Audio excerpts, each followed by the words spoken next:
नमस्कार दोस्तों, मैं एडवोकेट यशवंत यादव आपका स्वागत करता हूं लाइटवाइज में। आज हम बात करेंगे कोई भी बैंक और एनबीएफसी कंपनी आपको कब तक परेशान करती है।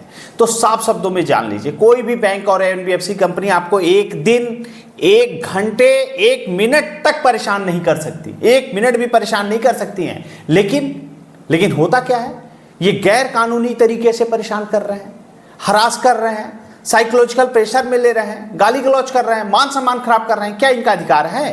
तो साफ शब्दों में जान लीजिए, ऐसा कोई अधिकार इसको किसी बैंक और एनबीएफसी ने नहीं दिया है जो कि वह गलत प्रक्रिया कर रहे हैं। अगर आपकी एक भी ईएमआई डिफॉल्ट होती है तो कंपनियां पहला तो फोन कॉल करना शुरू करती है। एक दिन में मल्टीपल लोन के डिफॉल्टर है तो एक दिन में 100 कॉल आती है, एक कॉल आएगी दूसरी वेटिंग पे जाती रहती है। तो इनका इतना कॉल क्यों करते हैं? आपको साइकोलॉजिकल, मनोवैज्ञानिक दबाव में लेना चाहते हैं ताकि आप मेंटली डिस्टर्ब हो। इतनी कॉल पे कॉल आती हो ताकि आप कहीं से भी कुछ भी करके लोन पे लोन लेकर के इनके पैसे चुकाए।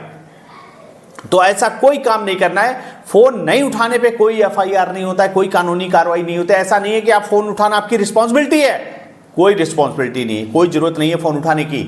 एक ऑप्शन होता है number not in phone book, अगर मल्टीपल कॉल आ रहे हैं उसको ऑन कर लेंगे तो बहुत जरूर उस कॉल आपके नंबर पे वो कॉल नहीं आएंगे जो आपके मोबाइल में सेव नहीं है। तो जो सेव है केवल उन्हीं से कॉल आएगा, तो उसको ऑन कर सकते हैं। क्योंकि ये मल्टीपल कॉल करते हैं, आप मेंटली हरास हो जाएंगे, परेशान हो जाएंगे। और कोई एफआईआर का कोई प्रावधान नहीं होता है कि फ़ोन न उठाने पर एफआईआर होगी, तो ऐसा कोई भी नहीं होता है।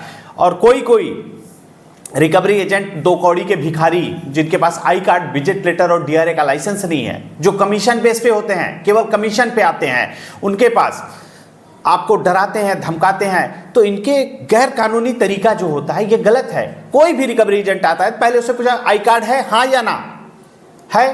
पहले कोई आपके घर पे आता है, बेल बजाता है, तो आप पहले उनसे पूछेंगे ना आप हो कौन, हो कौन? तो आई कार्ड देगा तभी तो पता चलेगा आप कौन हो, किस बैंक से हो। तो आई कार्ड चाहिए। उसके बाद home visit letter. I card तो बहुत सारे हजारों लोग इंप्लाई हैं, हजारों के पास आई कार्ड है, तो क्या हजारों लोग हमारे घर पे आके रिकवरी करेंगे? जिसको ऑथराइज किया गया है हमारे यहां विजिट करने के लिए वही तो आएगा। तो होम विजिट लेटर होना चाहिए। थर्ड पार्टी है तो थर्ड पार्टी मतलब होता है हमारे बैंक ने आपको ऑथराइज किया है। वो कहेंगे नहीं मैं बैंक से नहीं, मैं कंपनी से हूं, थर्ड पार्टी हूं, तो मेरे बैंक ने आपकी कंपनी को ऑथराइज किया है, उसका ऑथराइजेशन लेटर चाहिए। और डीआरए का लाइसेंस होना चाहिए, डेप रिकवरी एजेंट का लाइसेंस होना चाहिए, तभी आप रिकवरी कर सकते हैं। इतने डॉक्यूमेंट हो तो बात करिए, नहीं हो तो निकल बाहर। कोई जरूरत नहीं भिखारियों से, दो कौड़ी के कुत्तों से बात करने के लिए। क्यों? क्योंकि मैं इसलिए इतनी कड़वा शब्द बोल रहा हूं क्योंकि ये रिकवरी एजेंट इतना हरास कर दिए हमारे क्लाइंट को कि उसके मन में गलत विचार आ गया, आत्महत्या तक सोच लेते हैं। तो उन्होंने हमें कॉल किया, सर ऐसे ऐसे मैं इतना ग्रसित हो चुका, इतना परेशान हो चुका हूं। मैंने कहा उनको उनकी भाषा में जवाब दो, अपने राइट्स को जानो, अपने अधिकार को जानो, क्या आप कर सकते हो, डर रहे हो। इसीलिए मैं वीडियो बना के आपको बता रहा हूं कि इन दो कौड़ी के भिखारियों से डरने की जरूरत नहीं है। कोई भी भिखारी आता है आपके घर पे दो कौड़ी का, उससे पूछे आईडी कार्ड है, होम विजिट लेटर है, डीआरए का लाइसेंस है तो बात करो। अगर वो जेन्युइन होगा, रिकवरी एजेंट जेन्युइन होगा तो बदतमीजी नहीं करेगा, गाली गलौज नहीं करेगा। यूट्यूब पे बहुत सारी ऐसी वीडियो हैं जिसमें बदतमीजी करते हैं, गाली गलौज करते हैं, मान सम्मान खराब करते हैं। तो इनका राइट्स नहीं है, इनका अधिकार नहीं है, इनको इनकी भाषा में ही जवाब देना होगा। जरूरत पड़ती है तो 112 नंबर फोन करके इनकी कंप्लेन करिए, एफआईआर दर्ज कराइए। और आप चाह जाएंगे तो एफआईआर दर्ज होती भी है। सामाजिक प्रतिष्ठा को खराब करने का कोई अधिकार नहीं होता है। 5,000 देखिए नियम क्या है, 5,000 का लोन है तो भी केस कर सकते हैं, और 5 लाख का लोन है तो भी केस नहीं करते हैं। क्यों नहीं करते हैं? क्यों नहीं करते हैं? क्योंकि मन को पता है केस हो जाने पे ये किसी एडवोकेट के पास जाएंगे, सेक्शन 25 का केस होगा तो एडवोकेट को तो पूरी नॉलेज है, एक ईएमआई का केस है, जो प्रक्रिया है, जो प्रोसेस है, जो करना है वो तो कर देंगे। तो माननीय सुप्रीम कोर्ट तक जाते जाते तो 40 से 45 साल लग जाएंगे। ये केस लड़ते लड़ते तो 40 से 45 साल लग जाएंगे। तो आप अपनी एज में 40 से 45 साल ऐड कर लीजिए, देखिए क्या आप हैं, इतना लंबा केस चलेगा। तो कंपनियां जानती हैं कि इतना लंबा केस लड़ने से अच्छा है कि दो कौड़ी के भिखारियों को, रिकवरी एजेंटों को पीछे लगा दें। वो डरा के, धमका के, गाली गलौज करके, मान सम्मान खराब करके, ऊंची आवाज में बात करके पैसे निकाल लेंगे।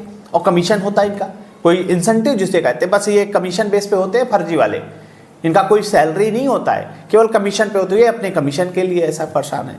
ये फर्जी जो एजेंट हैं इनसे डरे घबराए नहीं, अपने राइट्स जाने, अपने अधिकार जाने। और 2 कौड़ी के एजेंट से अगर आप डर रहे हैं तो ये आपकी प्रॉब्लम है, क्योंकि ऐसा नहीं हो सकता है। अगर आई कार्ड है, विजिट लेटर है, डीआरए का लाइसेंस है, अगर इतने डॉक्यूमेंट है तो जेन्युइन है, और जेन्युइन है तो ऐसी बात नहीं करेगा।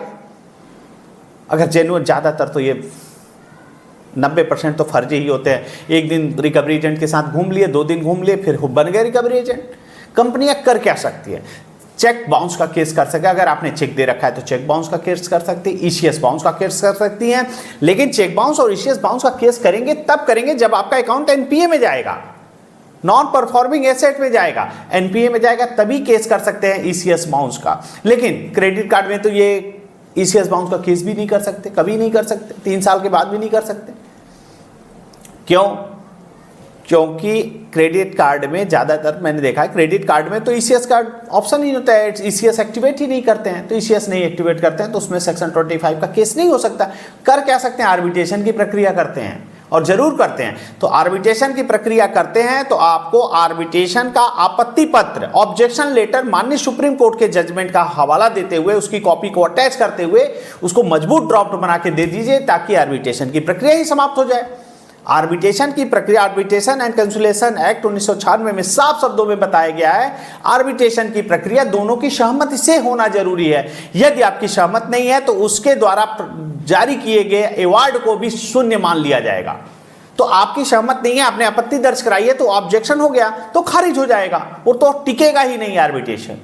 तो उसका ऑब्जेक्शन जरूर देना है। आपको आर्बिट्रेशन नोटिस आती है तो उसका आपत्ति पत्र जरूर दीजिए। और ईसीएस बाउंस के केस में सेम डे बेल हो जाती है। जमानती अपराध है ये, कोई ऐसा नहीं अपराध है कि आपको जेल हो जाएगी। कलकत्ता में, अहमदाबाद में, जयपुर में, लुधियाना में, पटना में, इलाहाबाद में, कहीं पे भी आपका केस होता है तो मैं आपको एडवोकेट प्रोवाइड करा दूंगा, आपकी बेल करा दूंगा, जो प्रोसेस है वो करा दूंगा। क्योंकि सेम डे बेल हो जाती, कोई बहुत बड़ा इशू नहीं होता। और कंपनियों को पता है कि अगर ईसीएस बाउंस केस करते रहेंगे तो केस तो लंबा चलेगा, तो उनको एनपीए में शो करना पड़ता है। तो कंपनियां भी शेयर मार्केट में लिस्ट है, और ये नोटिस जो मिलती हैं, जैसे रिकॉल नोटिस आए, डिमांड नोटिस आए, आर्बिट्रेशन नोटिस आए, कोई भी नोटिस आए, आपने लोन लिया है, डिफॉल्ट कर गए, नहीं दे पा रहे हैं, सबसे पहला काम आपको लीगल प्रायर नोटिस कंपनी को जरूर दे दीजिए। इन्फॉर्म करना जरूरी है, आपकी रिस्पॉन्सिबिलिटी है। आपने लोन लिया, आप डिफॉल्ट हो गए, आप नहीं दे पा रहे हो, कंपनी को अवगत कराना आपकी रिस्पॉन्सिबिलिटी है। तो आप अपनी रिस्पॉन्सिबिलिटी को निभाइए। कंपनी को लीगल प्रायर नोटिस जरिए रजिस्टर्ड डाक, एडवोकेट के माध्यम से, एडवोकेट के लेटर हेड पे, स्पीड पोस्ट से जरूर भेजें। और जरूरत पड़ेगी आप हमारे माध्यम से भी भेज सकते हैं, या फिर आप अपने किसी भी एडवोकेट के माध्यम से भिजवा सकते हैं जो लोन के एक्सपर्ट हो। उसके बाद कोर्ट का अगर नोटिस आता है, तो कोर्ट का नोटिस आता है तो उसमें सम्मन आता है। सम्मन मतलब बुलावा पत्र, कि कोर्ट ने आपको बुला रहा है। तो उसमें होता क्या है, सत्यमेव जयते होती, स्टैंप लगी होती, मोहर लगी होती, उसको वेरीफाई करके आप चेक कर सकते हैं हाँ ये जेन्युइन है कि नहीं। कलकत्ता में, अहमदाबाद में, जयपुर में, जहाँ पे भी आपका केस होगा मैं आपको वेरीफाई कर सकता हूँ, एडवोकेट प्रोवाइड कर सकता हूँ। जो प्रक्रिया होती है हमारे यहाँ से कर दिया जाएगा। और कंपनियाँ देखिए, सभी बैंक और एनबीएफसी कंपनी शेयर मार्केट में लिस्ट है, और शेयर मार्केट में लिस्ट है तो उन्हें पता है एनपीए बढ़ेगा। यदि सभी कंपनियों का एनपीए बढ़ेगा, अभी पहले कुछ समय पहले लक्ष्मी विलास बैंक था, उसका एनपीए 26% बढ़ गया। 26% मतलब होता है कि 100 लोगों ने लोन लिया, 26 लोगों ने लोन वापस नहीं किया, डिफॉल्ट हो गया, ताला लग गया, बैंक बंद हो गई। इसलिए कहा जाता है कि कंपनियां एनपीए ज़्यादा नहीं शो करती हैं। 26% एनपीए हो गया तो बैंक में ताला बन गया। देखिए, आपका बैंक में 1 करोड़ भी रखा हुआ है तो भी आपका सिक्योर केवल 5 लाख ही है, 5 लाख का ही बीमा होता है। अगर आपका 25,000 भी रखा है, बैंक डूब गई तो आपको 5 लाख नहीं 25,000 ही मिलेगा, और 1 करोड़ रखा है तो 5 लाख ही मिलेगा, 95 लाख रुपए डूब जाएंगे। तो बैंक में ताला लगता है जब उसका एनपीए बढ़ जाता है। तो कोई भी बैंक और एनबीएफसी अपना एनपीए बहुत ज़्यादा नहीं शो करना चाहती है, इसलिए सभी लोन कंपनियां जरूरी नहीं कि आपको एनपीए में डाल ही दें। एनपीए में नहीं डालती हैं, एनपीए में नहीं डालती हैं, इसके बाद 9 महीने तक आपसे एजेंट आपको हरास करेंगे, परेशान करेंगे, recall notice, demand notice, arbitration प्रक्रिया, जब प्रक्रिया करने के बाद ये 9 महीने के बाद राइट ऑफ में डाल देते हैं। क्योंकि एनपीए बढ़ेगा तो एनपीए में इनका शेयर मार्केट में लिस्ट है, शेयर मार्केट में लिस्ट है तो शेयर जो इनका 100 रुपए का शेयर है 2 रुपए पे आ जाएगा, शेयर डाउन होने लगेगा। इसमें लोग आरडी, एफडी जो बैंक में पैसे जमा करें वो निकालने लगेंगे, और एनपीए एक दिन में तो 26% हो नहीं जाता है, धीरे धीरे एनपीए बढ़ता रहता है। तो सब कुछ ऑनलाइन है, सब कुछ पता होता है किस बैंक का कितना एनपीए है। तो एनपीए का बढ़ने पे कंपनियों से लोग पैसे निकालने लगेंगे, बैंक से पैसे निकालने लगेंगे, तो नुकसान होगा। इसलिए कंपनियां अपना सब लोन अकाउंट को एनपीए में नहीं डालती। 9 महीने के बाद वो डायरेक्ट राइट ऑफ करती है। राइट ऑफ मतलब क्या होता है? राइट ऑफ मतलब है बैंक की नज़र में आपके पैसे को मरा हुआ मान लिया गया है और उसको अपने लेजर से, अपने पोर्टफोलियो से डिलीट कर देते हैं कि ये हमारे लोन को डिलीट करके हटा देते हैं, अपने फ्रेश अकाउंट कर लेते हैं, जिसको राइट ऑफ कहते हैं। राइट ऑफ मतलब इस पैसे की वसूल, मैंने हर संभव कोशिश करने के बाद इस लोन की रिकवरी नहीं हो पाई, इसलिए उसको राइट ऑफ की श्रेणी में डाल देते हैं, उसको क्लोज कर देते हैं। और किसी प्रकार की आपको दिक्कत हो, समस्या हो, परेशानी हो, रिकॉल नोटिस हो, डिमांड नोटिस हो, आर्बिट्रेशन नोटिस हो, उसको ऑब्जेक्शन देना हो, या फिर सेक्शन 25 का नोटिस हो, पेमेंट एंड सेटलमेंट एक्ट का नोटिस हो, 316, 318 क्रिमिनल केस कुछ भी होता है, तो मैं आपको एडवोकेट प्रोवाइड करा दूंगा, बिल करा दूंगा। आप हमसे पर्सनली मीटिंग कर सकते हैं, हमारा नंबर है, आप हमसे संपर्क कर सकते हैं। मैं अपनी बातों को यहीं समाप्त करता हूं। जय हिंद, जय भारत, नमस्कार।